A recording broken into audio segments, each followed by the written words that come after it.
Please welcome the 45th President of the United States, Donald J. Trump, to the stage.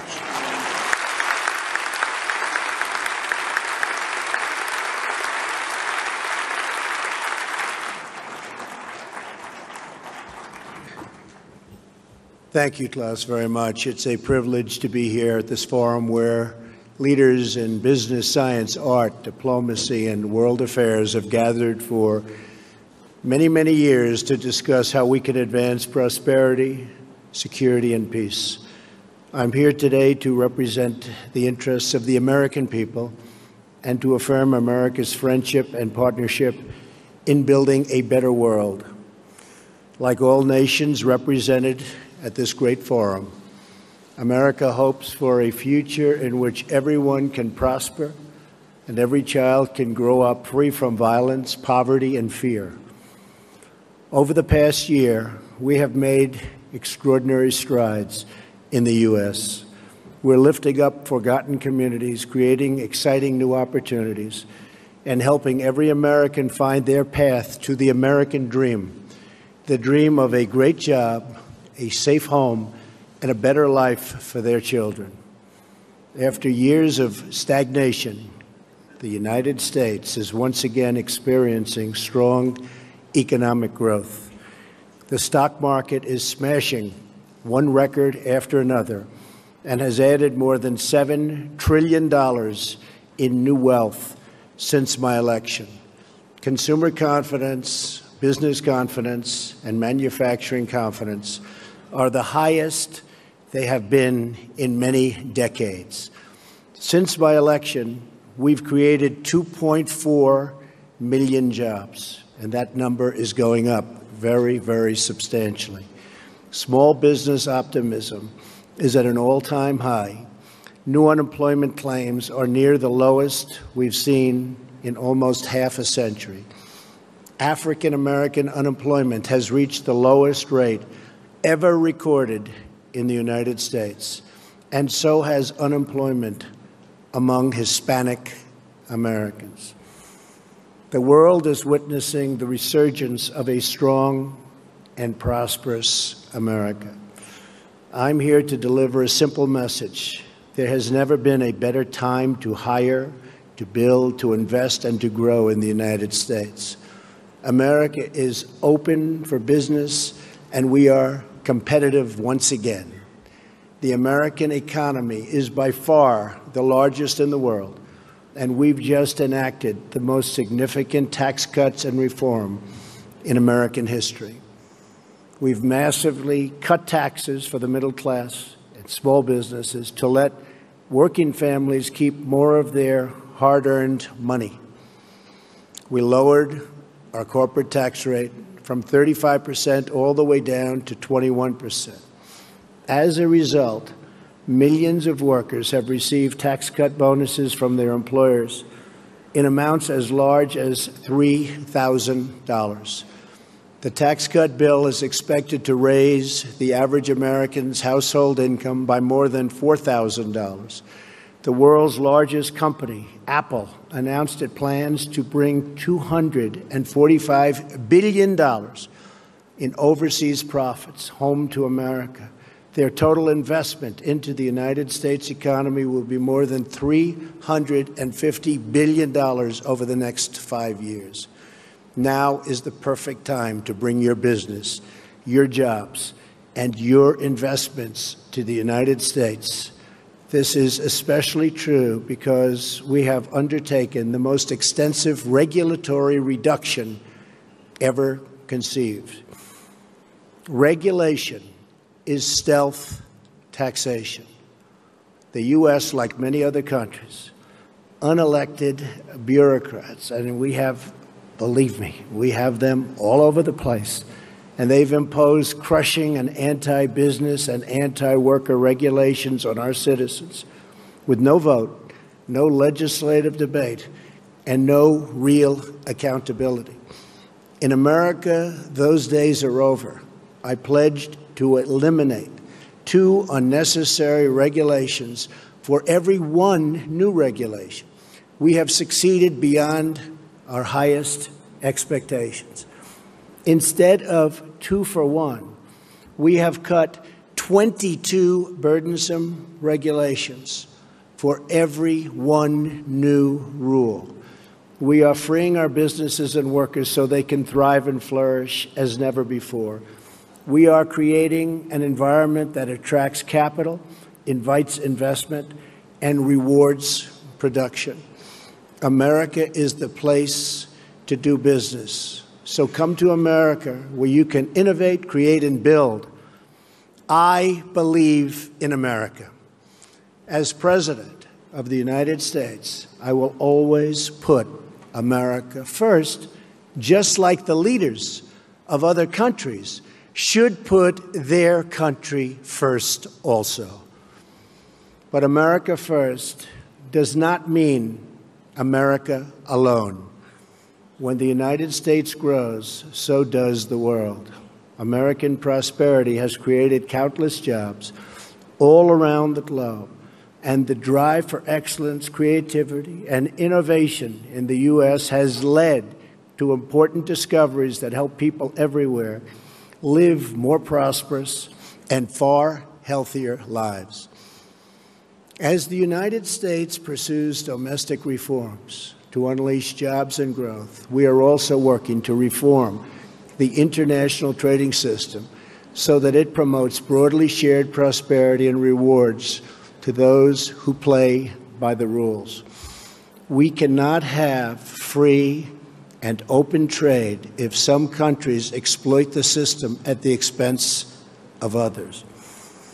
We support free trade, but it needs to be fair and it needs to be reciprocal, because in the end, unfair trade undermines us all.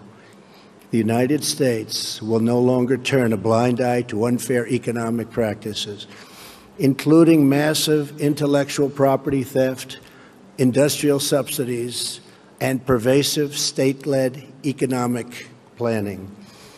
These and other predatory behaviors are distorting the global markets and harming businesses and workers, not just in the U.S., but around the globe.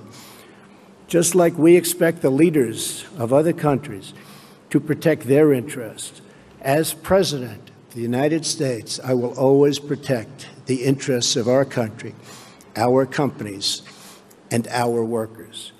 We will enforce our trade laws and restore integrity to our trading system.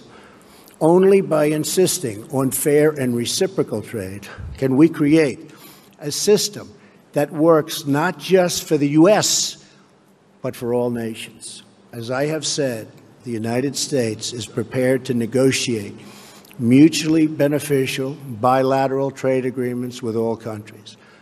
This will include the countries in TPP, which are very important. We have agreements with several of them already.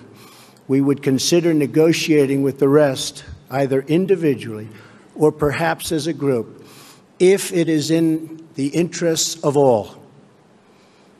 My administration is also taking swift action in other ways to restore American confidence and independence. We are lifting self-imposed restrictions on energy production to provide affordable power to our citizens and businesses and to promote energy security for our friends all around the world. No country should be held hostage to a single provider of energy. America is roaring back, and now is the time to invest in the future of America. We have dramatically cut taxes to make America competitive. We are eliminating burdensome regulations at a record pace. We are reforming the bureaucracy to make it lean, responsive, and accountable, and we are ensuring our laws are enforced fairly. We have the best colleges and universities in the world, and we have the best workers in the world. Energy is abundant and affordable. There has never been a better time to do business in America. We are also making historic investments in the American military because we cannot have prosperity without security. To make the world safer from rogue regimes, terrorism, and revisionist powers, we are asking our friends and allies to invest in their own defenses and to meet their financial obligations. Our common security requires everyone to contribute their fair share. My administration is proud to have led historic efforts at the United Nations Security Council and all around the world to unite all civilized nations in our campaign of maximum pressure to denuke the Korean Peninsula. We continue to call on partners to confront Iran's support for terrorists and block Iran's path to a nuclear weapon. We're also working with allies and partners to destroy jihadist terrorist organizations such as ISIS, and very successfully so. The United States is leading a very broad coalition to deny terrorists control of their territory and populations, to cut off their funding, and to discredit their wicked ideology. I am pleased to report that the coalition to defeat ISIS has retaken almost 100% of the territory once held by these killers in Iraq and Syria. There is still more fighting and work to be done and to consolidate our gains. We are committed to ensuring that Afghanistan never again becomes a safe haven for terrorists who want to commit mass murder to our civilian populations. I want to thank those nations represented here today that have joined in these crucial efforts. You are not just securing your own citizens, but saving lives and restoring hope for millions and millions of people. When it comes to terrorism, we will do whatever is necessary to protect our nation. We will defend our citizens and our borders. We are also securing our immigration system as a matter of both national and economic security. America is a cutting-edge economy, but our immigration system is stuck in the past. We must replace our current system of extended family chain migration with a merit-based system of admissions that selects new arrivals based on their ability to contribute to our economy, to support themselves financially, and to strengthen our country. In rebuilding America, we are also fully committed to developing our workforce. We are lifting people from dependence to independence because we know the single best anti-poverty program is a very simple and very beautiful paycheck. To be successful, it is not enough to invest in our economy. We must invest in our people. When people are forgotten, the world becomes fractured. Only by hearing and responding to the voices of the forgotten can we create a bright future that is truly shared by all. The nation's greatness is more than the sum of its production. A nation's greatness is the sum of its citizens, the values, pride, love, devotion, and character of the people who call that nation home.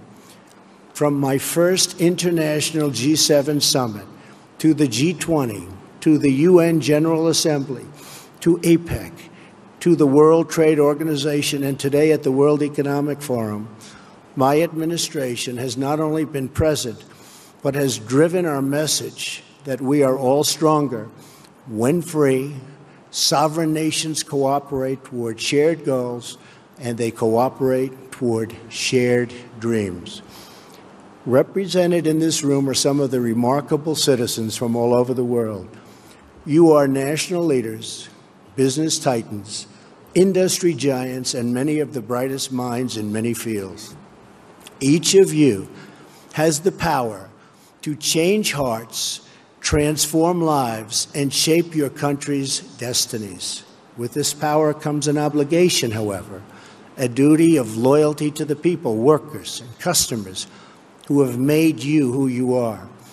So together, let us resolve to use our power, our resources, and our voices not just for ourselves, but for our people, to lift their burdens, to raise their hopes, and to empower their dreams, to protect their families, their communities, their histories, and their futures. That's what we're doing in America, and the results are totally unmistakable. It's why new businesses and investment are flooding in. It's why our unemployment rate is the lowest it's been in so many decades. It's why America's future has never been brighter. Today, I am inviting all of you to become part of this incredible future we are building together. Thank you to our hosts. Thank you to the leaders and innovators in the audience. But most importantly, thank you to all of the hardworking men and women who do their duty each and every day, making this a better world for everyone. Together, let us send our love and our gratitude to make them, because they really make our countries run. They make our countries great. Thank you, and God bless you all. Thank you very much.